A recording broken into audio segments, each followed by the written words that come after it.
श्री शिवाय नमस्तुभ्यम हर हर महादेव। दोस्तों, आप सभी लोग जानते हैं कि 12 अक्टूबर 2024 यानी शनिवार को पड़ रही है अश्विन महीने की दशमी तिथि। और दोस्तों, ये वो दशमी तिथि है जो अश्विन महीने में पड़ने वाली सबसे बड़ी तिथि है, क्योंकि यह शनिवार के दिन पड़ रही है और इसका बहुत ही बड़ा और विशेष महत्व होता है। और दोस्तों, इस दिन दशहरा भी मनाया जाएगा। पूज्य गुरुजी ने कहा है, अगर कभी भी मौका लग जाए और अश्विन महीने की दशमी तिथि यानी दशहरा शनिवार को पड़ जाए तो आप लोगों को 11 चावल के दाने का उपाय तो अवश्य यही करना चाहिए। इन दोनों का संयोग बहुत कम आता है। और इसी के साथ में गुरुजी ने अपने शिवा पुराना कथा में बताया है कि इस दिन आपको 11 चावल दाने का उपाय तो आपको अवश्य ही करना चाहिए, क्योंकि ऐसा दिन पूरे साल में सिर्फ एक ही बार आता है। और दोस्तों, आप सभी लोग जानते हो कि शनिवार दशमी का सबसे बड़ा कोई उपाय है तो वो 11 चावल के दाने वाला उपाय है। तो दोस्तों, इस शनिवार के दिन आप लोगों को इस 11 चावल के दाने वाले उपाय को जरूर करना है। बहुत सारे लोग होंगे जिन लोगों ने इस उपाय को ना किया हो, मतलब पूरा साल निकल गया, उन्होंने किसी भी दिन इस 11 चावल के दाने वाले उपाय को ना किया हो। पर दोस्तों, आपके पास एक आखिरी मौका बचा हुआ है जो कि 12 अक्टूबर के दिन है। तो इस दिन आप लोगों को इस वाले उपाय को जरूर कर लेना है। भले ही आपने पूरे महीने भर इस उपाय को ना किया हो, पर अगर आपने इस अश्विन महीने के शनिवार के दिन अगर इस वाले उपाय को कर लिया तो आपको इस उपाय को करने का वो फल मिलेगा जिसकी आपने कभी कल्पना भी नहीं करी होगी। इसीलिए आप लोग इस वाले उपाय को एक बार जरूर कर लेना है, ताकि आप लोगों के हाथ से यह मौका ना जा सके और आपको इस उपाय को करने का फल मिल सके। दोस्तों, यह उपाय पंडित जी ने अपनी अभी की ही शिव महापुराण की कथा में बताया है, जिस उपाय को आज हम आपको बहुत अच्छे से समझाने वाले हैं। इस वीडियो को देखने के बाद इस उपाय को समझने के लिए आपको कोई और वीडियो को देखने की जरूरत नहीं पड़ेगी। तो चलिए दोस्तों, उपाय को शुरू करते हैं। देखिए, यह इस अश्विन महीने के शनिवार दशमी तिथि के दिन यह इतना खास होता है, इतना महत्वपूर्ण होता है। देखा गया है कभी कभी बड़े बड़े पूजा पाठ अनुष्ठान से जो मनोकामना नहीं होते, वो अश्विन महीने के दशहरा के दिन एक छोटे से उपाय करने से ही आपकी मनोकामना पूर्ण हो जाती है। और बहुत सारे लोगों ने इस उपाय को किया भी है और उनको इस उपाय को करने का फल भी जरूर मिला है। अगर आप लोग भी इस उपाय को करना चाहते हैं तो आप इस उपाय को पहले अच्छे से समझ लेना, सुन लेना, उसके बाद करना। आपको इस उपाय का फल जरूर मिलेगा। और इस उपाय को कर लेने से आपके घर में चाहे किसी भी प्रकार की दुख और समस्या क्यों ना चल रही हो, आपको उसका कारण भी नहीं पता है कि भाई ये समस्या किस कारण से चल रही है। उसका कुछ भी कारण हो सकता है, जैसे पितृदोष हो सकता है या किसी भी तरह का मंगल दोष भी हो सकता है। तो इस दिन आप लोगों को यह वाला उपाय कर लेना है। ये एक ऐसा उपाय है जिस उपाय को अगर किसी विशेष दिन पर किया जाए तो भाई उस विशेष दिन का जो है वह तो हमें मिल ही मिलता है, पर हमने उस दिन पर इस उपाय को किया है तो हमें उससे भी बड़ा फल मिलता है, और फल बहुत जल्दी मिलता है, क्योंकि आप इस उपाय को बहुत ही बड़े और विशेष दिन पर कर रहे हो। तो चलिए अब उपाय के बारे में बात करते हैं, लेकिन उससे पहले आप लोगों को यह जानना आवश्यक है कि आखिर यह उपाय किस समय करना है, किसको करना है और कैसे करना है। तो चलिए हम आगे आपको वीडियो में एक एक करके बता देते हैं। लेकिन उससे पहले अगर आप लोग हमारे चैनल पर पहली बार आए हैं या फिर मेरी आवाज आज पहली बार सुन रहे हैं तो हमारे चैनल को सब्सक्राइब जरूर कर लेना और इस वीडियो को लाइक करके कमेंट बॉक्स में श्री शिवाय नमस्तुभ्यम ओम नमः शिवाय जरूर टाइप कर देना। तो दोस्तों, इस 11 चावल के दाने वाले उपाय को हमें इस शनिवार के दिन कैसे करना है, किसको करना है, किस समय करना है और कहां पर करना है,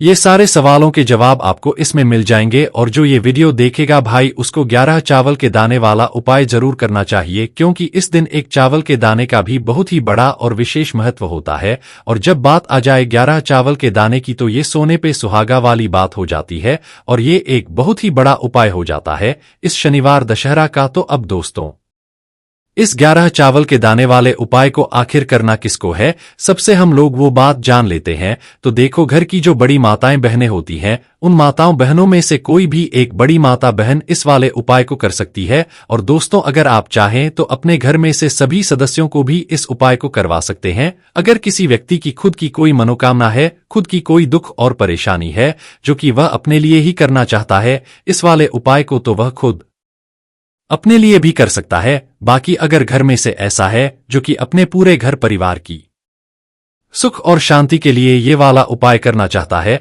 तो भाई वह भी कर सकता है, उसमें भी कोई दिक्कत वाली बात नहीं है। कहने का मतलब ये है कि इस उपाय को हर एक सदस्य भी कर सकता है और पूरे घर परिवार के सदस्य के लिए घर की बड़ी माताओं बहनों में से कोई एक माता बहन भी कर सकती है। माताएं बहनें अगर घर में उपस्थित ना हो या वो यह वाला उपाय ना कर पा रहे हो तो फिर घर का कोई बड़ा सदस्य भी इस 11 चावल के दाने वाले उपाय को कर सकता है, चाहे फिर वह पुरुष ही क्यों ना हो, उसमें कोई भी दिक्कत वाली बात नहीं है।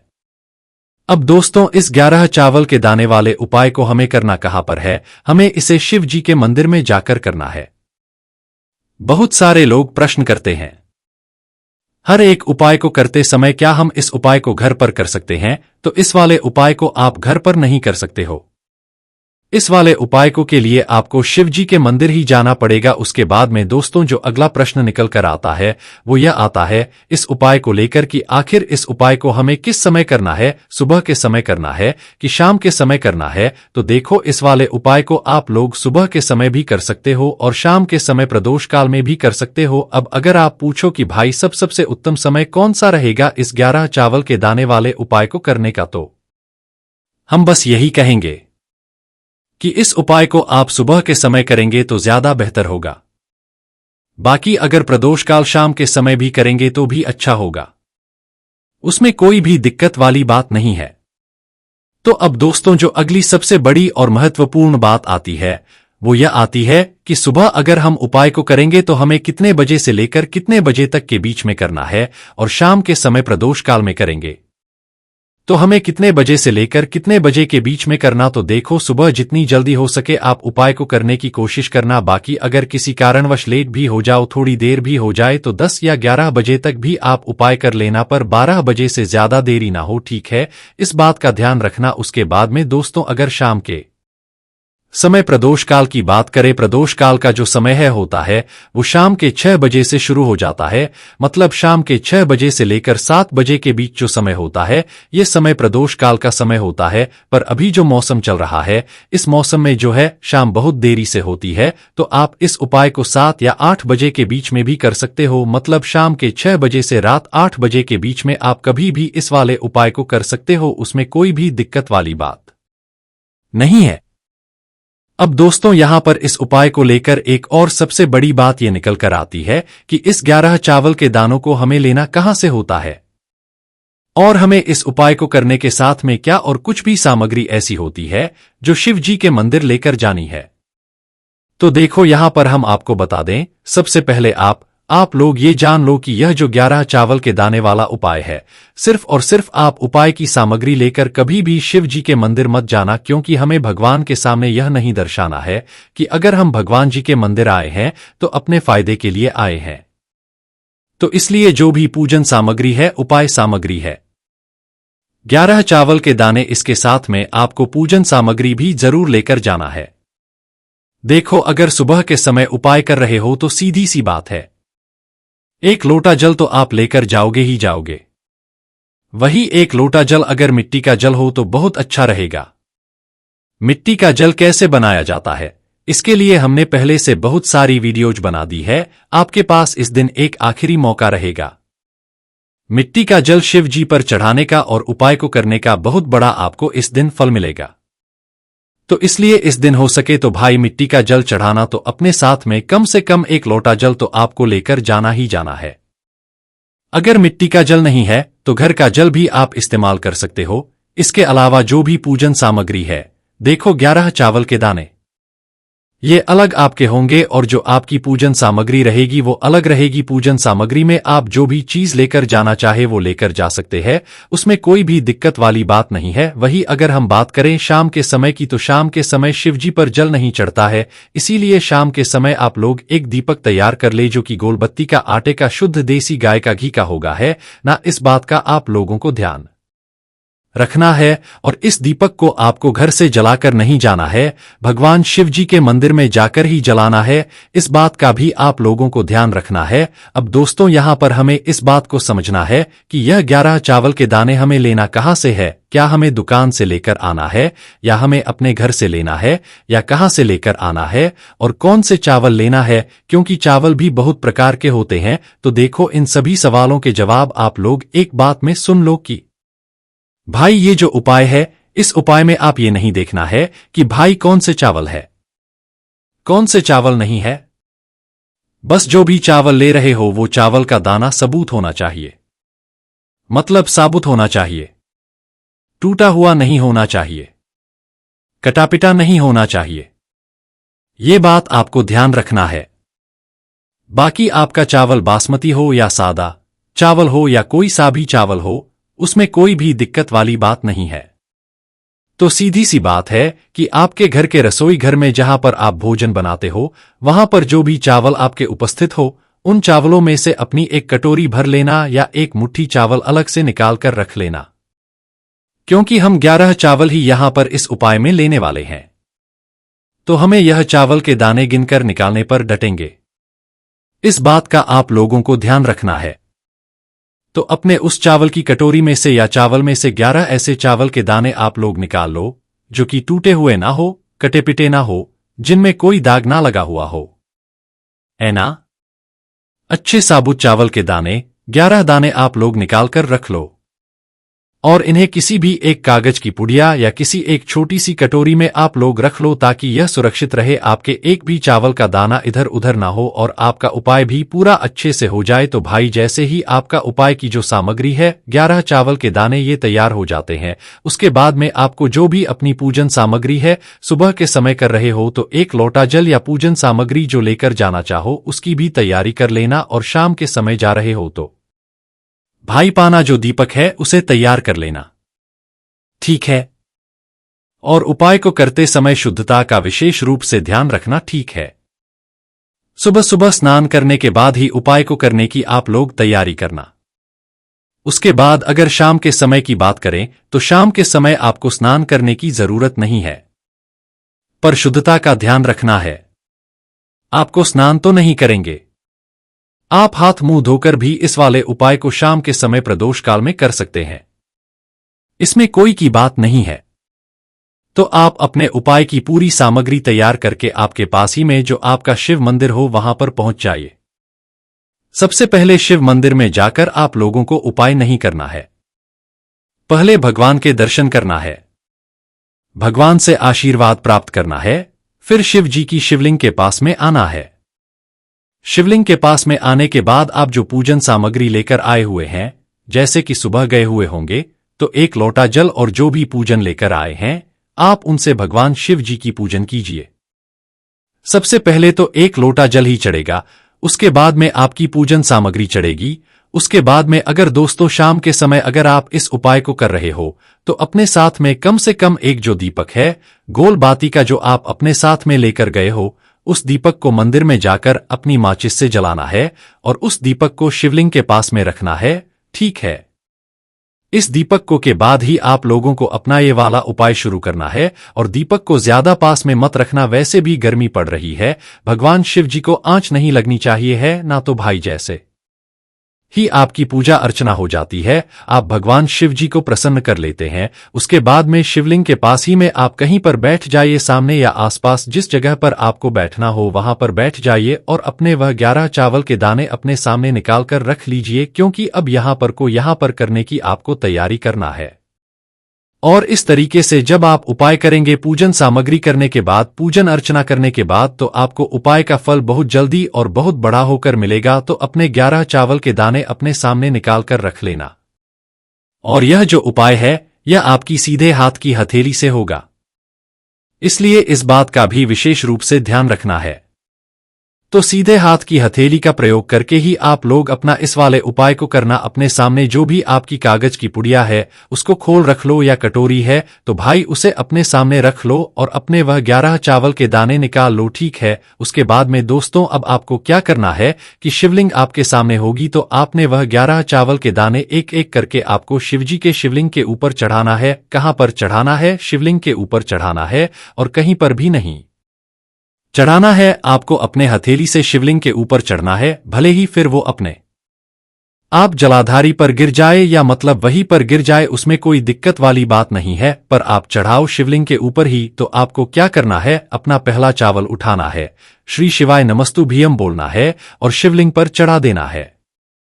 इसी तरीके से दूसरा चावल का दाना उठा है, शिवलिंग पर चढ़ाना है और मंत्र बोल देना है, और फिर तीसरा चावल का दाना उठाना है, श्री शिवाय नमस्तुभ्यम बोलना है और चढ़ा देना है। इसी प्रकार से आपको पूरे 11 चावल के दाने एक एक करके शिवजी के शिवलिंग के ऊपर चढ़ाना है और भगवान से प्रार्थना करते जाना है। मतलब प्रार्थना तो आपको आखिरी में करना है, पर हर एक के दाने को चढ़ाते समय श्री शिवाय नमस्तुभ्यम जरूर बोलना है। उसके बाद ही में यह चावल का दाना शिवलिंग के ऊपर आपको चढ़ाना है। जैसे ही आपके 11 चावल के दाने शिवलिंग के ऊपर जाते हैं तो भाई उसके बाद में आपको क्या करना है, भगवान से अपनी मनोकामना बोलना है। मनोकामना भी कब बोलना है? जब आपका 11 चावल का दाना आपके सीधे हाथ की हथेली में हो और आप उसे चढ़ाने के लिए जा रहे हो। श्री शिवाय नमस्तुभ्यम बोलकर उस आखिरी चावल के को शिवलिंग के ऊपर चढ़ा देना और भगवान से फिर अपनी वह मनोकामना बोल देना, जिस मनोकामना के लिए आप लोग अपना यह वाला उपाय कर रहे हो। जिस भी दुख और परेशानी के लिए आप लोग अपना यह वाला उपाय कर रहे हो, उसके बाद में जैसे ही आप अपनी मनोकामना बोल देते हो आपका यह वाला उपाय पूरा हो जाता है। पर दोस्तों उपाय को करने के बाद आप लोगों को 2 मिनट भगवान शिव जी के मंत्र का जाप जरूर करना है, और मंत्र का जाप करने के बाद भगवान एक और बार प्रार्थना करना है अपनी मनोकामना के लिए या अपनी जो भी दुख और परेशानी है उसके लिए। इसके बाद में आप लोग भगवान को देखकर भगवान से प्रार्थना करके उनसे आशीर्वाद लेकर वहां से उठ सकते हैं और अपने घर पर जा सकते हैं। बस दोस्तों यहां पर यह वाला उपाय पूरा हो जाता है। इस तरीके से जो भी व्यक्ति छोटी छोटी चीजों का ध्यान रखते हुए इस 11 चावल के दाने वाले उपाय को करेगा, निश्चित सी बात उसे उसकी मनोकामना जल्द ही पूर्ण होगी और जो भी दुख और परेशानी है वो भी बहुत ही जल्दी दूर होंगे। और दोस्तों बहुत सारे लोगों ने इस उपाय को किया भी है और उनको इस उपाय को करने का फल भी जरूर मिला है। अगर आप लोग भी इस उपाय को शनिवार विजय नवरात्रि तीसरे दिन करना चाहते हैं तो आप इस उपाय को पहले अच्छे से समझ लेना, सुन लेना, उसके बाद करना, आपको इस उपाय का फल जरूर मिलेगा। इसीलिए आप लोग इस वाले उपाय को एक बार जरूर कर लेना ताकि आप लोगों के हाथ से यह मौका ना जा सके और आपको इस उपाय को करने का फल मिल सके। दोस्तों यह उपाय पंडित जी ने अपनी अभी की ही शिव महापुराण की कथा में बताया है, जिस उपाय को आज हम आपको बहुत अच्छे से समझाने वाले हैं। वीडियो को देखने के बाद इस उपाय को समझने के लिए आपको कोई और वीडियो को देखने की जरूरत नहीं पड़ेगी। तो चलिए दोस्तों उपाय को शुरू करते हैं। देखिए यह इस नवरात्रि महीने के शनिवार विजयदशमी के दिन यह इतना खास होता है, इतना महत्वपूर्ण होता है। देखा गया है कभी कभी बड़े बड़े पूजा पाठ अनुष्ठान से जो मनोकामना पूर्ण नहीं होते वह नवरात्रि महीने के दिन एक छोटे से उपाय करने से ही आपकी मनोकामना हो जाती है। और बहुत सारे लोगों ने इस उपाय को किया भी है और उनको इस उपाय को करने का फल भी जरूर मिला है। अगर आप लोग भी इस उपाय को करना चाहते हैं तो आप इस उपाय को पहले अच्छे से समझ लेना, सुन लेना, उसके बाद करना, आपको इस उपाय का फल जरूर मिलेगा। और इस उपाय को कर लेने से आपके घर में चाहे किसी भी प्रकार की दुख और समस्या क्यों ना चल रही हो, आपको उसका कारण भी नहीं पता है कि भाई यह समस्या किस कारण रही है। उसका कुछ भी कारण हो सकता है, जैसे पितृ दोष हो सकता है या किसी भी तरह का मंगल दोष भी हो सकता है। तो इस दिन आप लोगों को 4 काली मिर्च के दाने वाला उपाय कर लेना है। यह एक ऐसा उपाय है जिस उपाय को अगर किसी विशेष दिन पर किया जाए तो भाई उस विशेष दिन का जो है वह तो हमें मिलता ही मिलता है, पर हमने उस दिन पर इस 4 काली मिर्च के दाने वाला उपाय को किया है तो हमें उससे भी बड़ा फल मिलता है और फल बहुत जल्दी मिलता है। क्यों आप इस उपाय को बहुत ही बड़े और विशेष दिन पर कर रहे हो, तो चलिए अब उपाय के बारे में बात करते हैं। लेकिन उससे पहले आप लोगों को यह जानना आवश्यक है कि आखिर यह उपाय किस समय करना है, किसको करना है और कैसे करना है। तो चलिए हम आगे आपको वीडियो में एक एक करके बता देते हैं। लेकिन उससे पहले अगर आप लोग हमारे चैनल पर नए हैं तो हमारे चैनल को सब्सक्राइब कर लेना और इस वीडियो को लाइक करके कमेंट बॉक्स में श्री शिवाय नमस्तु भीम ओम नमः शिवाय जरूर टाइप कर देना। तो दोस्तों, इस 4 काली मिर्च के दाने वाला उपाय को हमें इस नवरात्रि महीने के शनिवार विजयदशमी के दिन कैसे करना है, किसको करना है, किस समय करना है और कहां पर करना है, ये सारे सवालों के जवाब आपको इस वीडियो में मिल जाएंगे। और जो यह वीडियो देखेगा भाई, उसको 4 काली मिर्च के दाने वाला उपाय जरूर करना चाहिए, क्योंकि इस दिन काला तिल का भी बहुत ही बड़ा और विशेष महत्व होता है। और जब बात आ जाए 4 काली मिर्च के दाने वाला उपाय की, तो यह सोने पर सुहागा वाली बात हो जाती है और यह एक बहुत ही बड़ा उपाय हो जाता है इस नवरात्रि महीने के शनिवार विजयदशमी का। तो अब दोस्तों, इस 4 काली मिर्च के दाने वाला उपाय को आखिर करना किसको है, सबसे पहले हम लोग वह बात जान लेते हैं। तो देखो, घर की जो बड़ी माताएं बहनें होती हैं, उन माताओं बहनों में से कोई भी एक बड़ी माता बहन इस वाले उपाय कर सकती है। और दोस्तों, अगर आप चाहें तो अपने घर में से सभी सदस्यों को भी इस उपाय को करवा सकते हैं।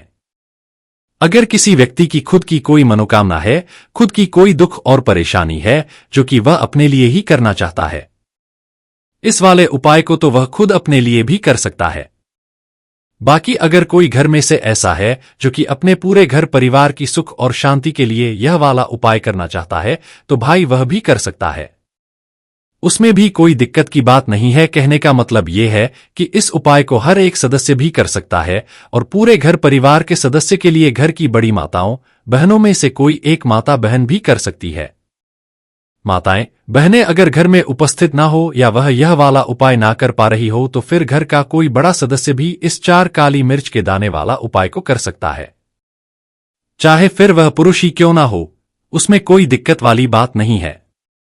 उसके बाद में दोस्तों, जो अगला प्रश्न निकल कर आता है वह यह आता है इस उपाय को लेकर कि आखिर इस उपाय को हमें किस समय करना है, सुबह के समय करना है कि शाम के समय करना है। तो देखो, इस वाले उपाय को आप लोग सुबह के समय भी कर सकते हो और शाम के समय प्रदोष काल में भी कर सकते हो। अब अगर आप पूछो कि भाई साहब सबसे उत्तम समय कौन सा रहेगा इस 2 चुटकी काला तिलवा उपाय को करने का, तो हम आपसे बस यही कहेंगे कि इस उपाय को आप सुबह के समय करेंगे तो ज्यादा बेहतर होगा।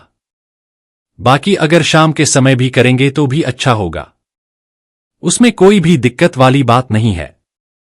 तो अब दोस्तों, जो अगली सबसे बड़ी और महत्वपूर्ण बात आती है वह यह आती है कि सुबह अगर हम उपाय को करेंगे तो हमें कितने बजे से लें, कितने बजे तक के बीच में करना है, और शाम के समय प्रदोष काल में करेंगे तो हमें कितने बजे से लेकर कितने बजे के बीच में करना है।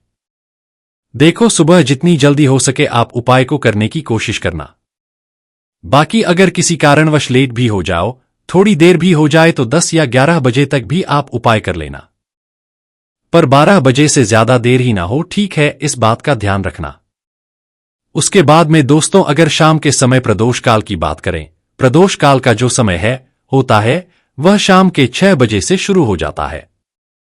मतलब शाम के 6 बजे से लेकर 7 बजे के बीच का जो समय है, यह समय प्रदोष काल का समय होता है। इस उपाय को 7 बजे या 8 बजे के बीच में भी कर सकते हो। मतलब शाम के 6 बजे से रात 8 बजे के बीच में आप कभी भी इस वाले उपाय को कर सकते हो, उसमें कोई भी दिक्कत वाली बात नहीं है। दोस्तों, अब देखिए कि अगर किसी व्यक्ति से नाराज हो जाए, किसी घर से नाराज हो जाए, तो होता क्या है कि घर में धन से जुड़ी समस्याएं आने लगती हैं। पैसे को लेकर उस घर के लोग बहुत परेशान रहते हैं। पितृ नाराज हो, इसीलिए हमेशा अपने पितरों को आपको प्रसन्न रखना है, जिससे कि पितरों की आत्मा को शांति मिले और वह हमेशा आपको आशीर्वाद दें। अब यह जो नवरात्रि के दिन होते हैं, इन दिनों में जब आप यह उपाय करेंगे जो हम आपको बताने वाले हैं, गौ माता से जुड़ा हुआ उपाय है।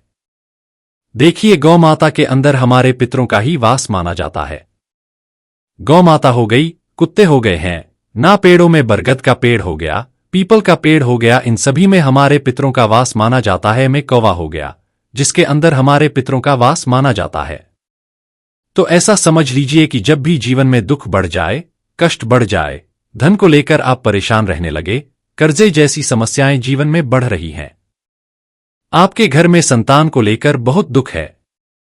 आप अपने घर के लड़ाई झगड़े से परेशान रहते हैं। घर में कोई ना कोई झगड़ा करता ही रहता है।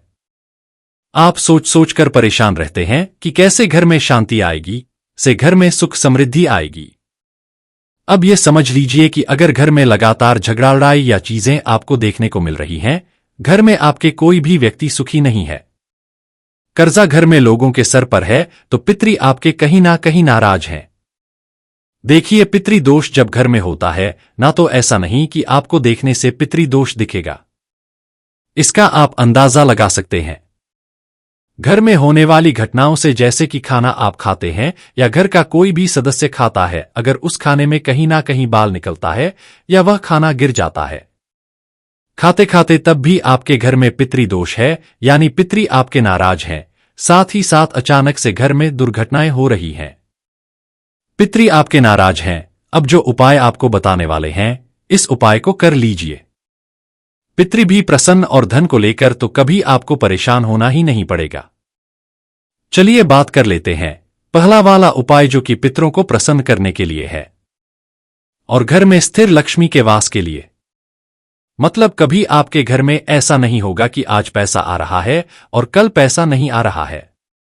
ऐसा बहुत सारे घरों में होता है कि पैसा आता है तो रुकता नहीं है, और अगर पैसा रुकता है तो फिजूल खर्ची बहुत होती है, धन की बर्बादी बहुत होती है, जिससे कि घर के सदस्य बहुत ही परेशान रहते हैं। अब ज्यादातर लोग की यह समस्या होती है कि धन की बर्बादी हो रही है, घर में पैसा नहीं रुक रहा है। अगर आपके साथ भी ऐसा है तो बिल्कुल से आपको यह उपाय सुनना चाहिए और इसे नवरात्र में जरूर करना चाहिए। देखिए आपको यहां पर क्या करना है कि, तो चलिए दोस्तों जान लेते हैं गुरुदेव द्वारा बताए गए सबसे पहले और खास उपाय के बारे में। देखिए, इस उपाय के लिए आपको 4 काली मिर्च के दाने आपको लेने हैं।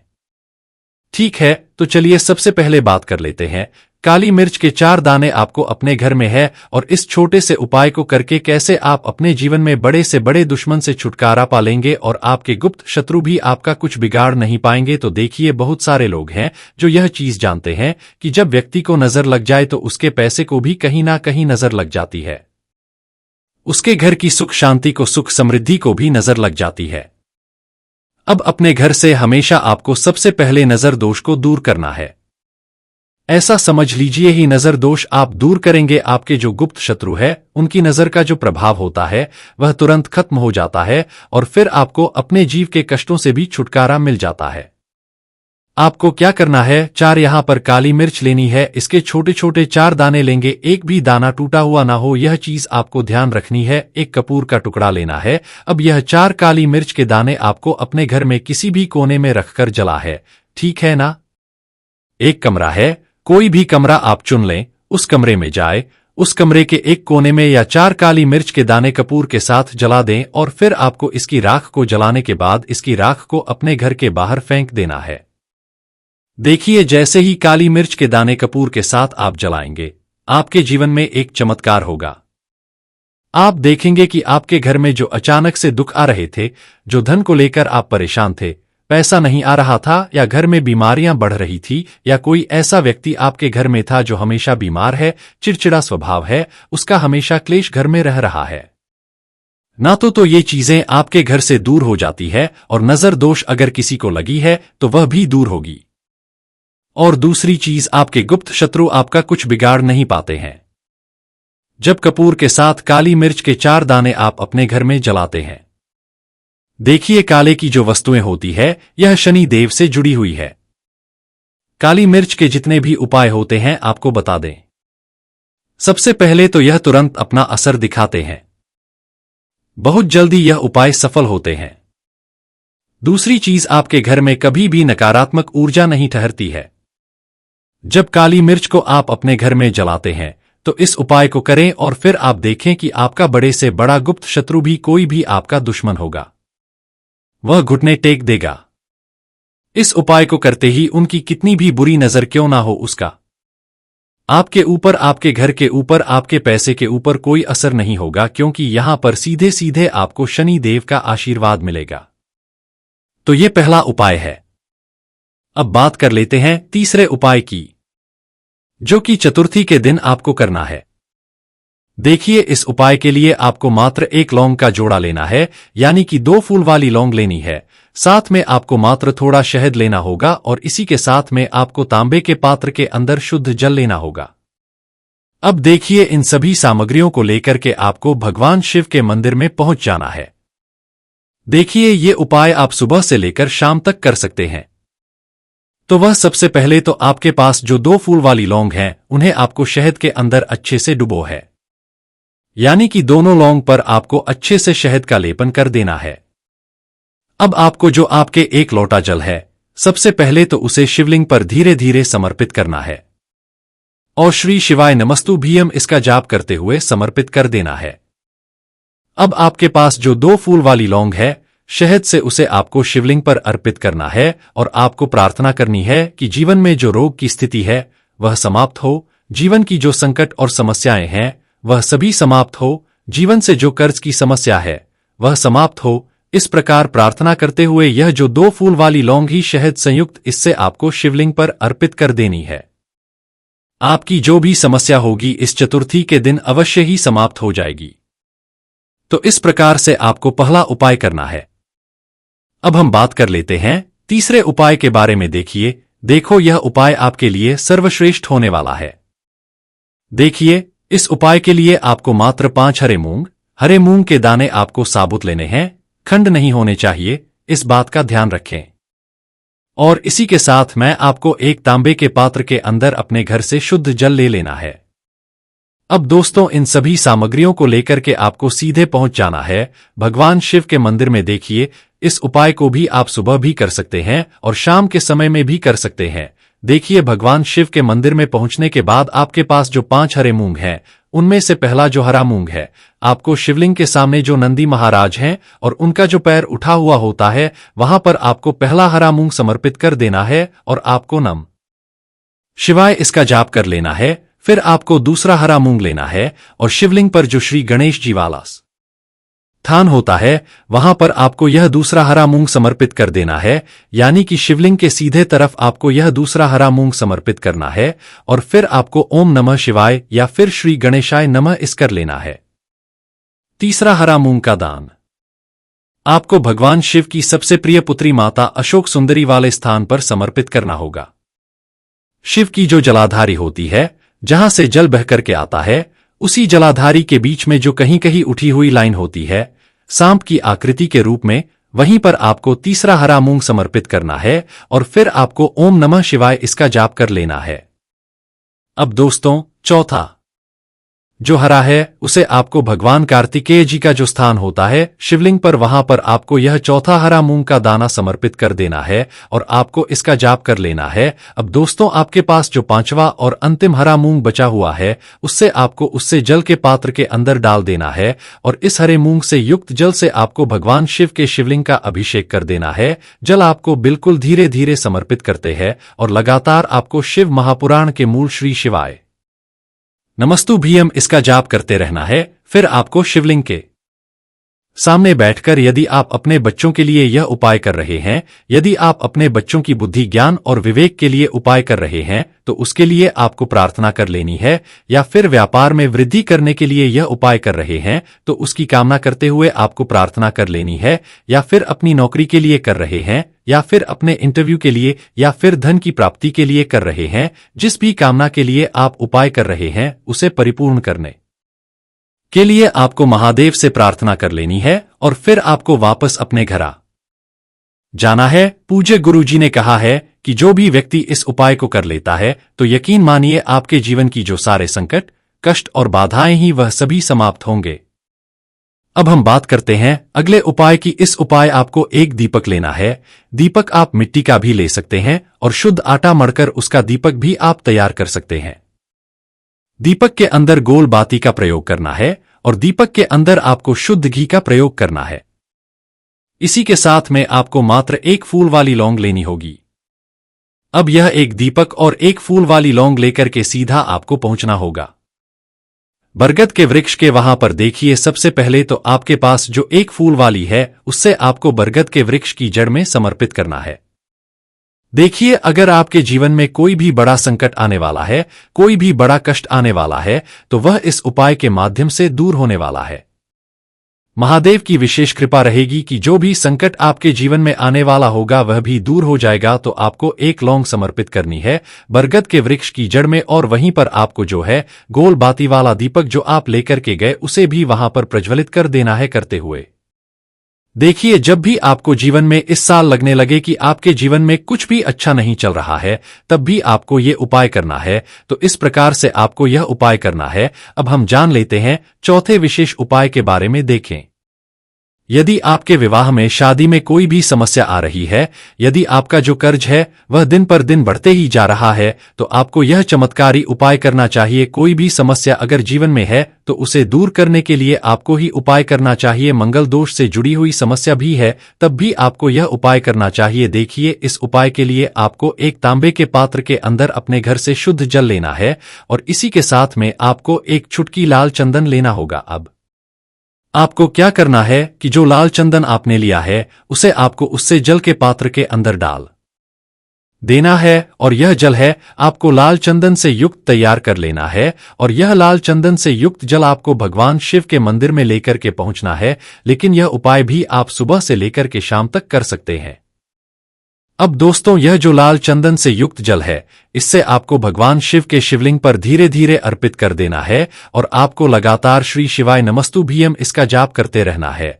देखिए, यदि आपके जीवन में विवाह से चल रही है तो आपको मंगलेश्वर महादेव का स्मरण करना है, और जीवन में अधिक कर्ज की समस्या है तो आपको आरण मुक्तेश्वर महादेव का स्मरण करना है। देखना, एक दिन आपकी सब तरह की समस्या जल्दी ही समाप्त हो जाएगी। तो इस प्रकार से आपको यह चौथा उपाय करना है।